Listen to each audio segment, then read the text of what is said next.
Okay, this is a little comment to you, Hythloday, and it relates to this thing of where you're lamenting that even I'm not logical.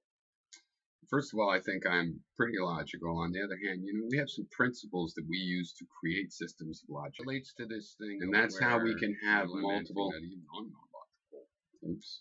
First of all, I think I'm so not perfectly logical, but I'm a logical person, and I don't adhere to careful things every single word that I say. But if you catch something that's logical or whatever, I submit to the rules of logic, and I'm sticking with them here.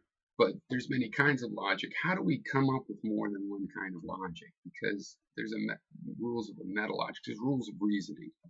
And there's problems with first and second order conventional logic, and more than one. And I'm going to tell you the biggest one that I think, which is how weird the conditional is in regular first, second order logic.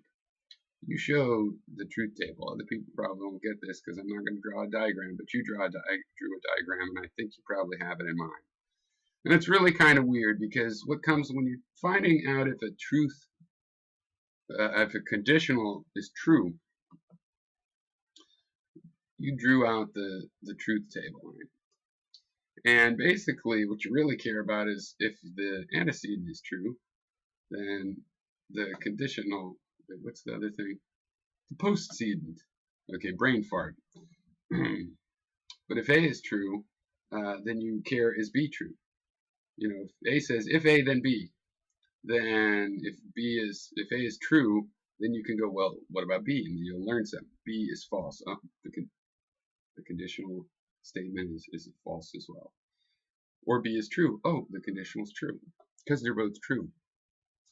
The problem is in logic, in regular formal logic, they make it like it's a coincidence. There doesn't have to be a relationship between the two things. It's just if this one's true and that one, if they're both. It's like totally phenomenological. Like that arrow is as if these two things are related, and you don't even need that kind of conditional in logic. That can be done with ands and nots. It's not a real unique operator. You don't need the conditional operator. If that's your conditional operator, it can be done with and or and not. So, to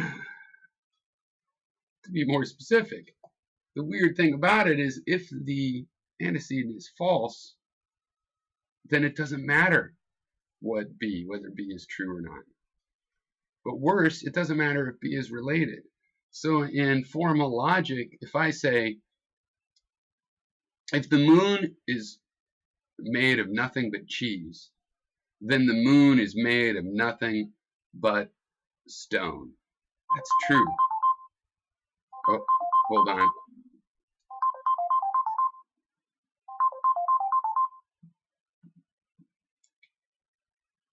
Fuck, I was quiet. Hello?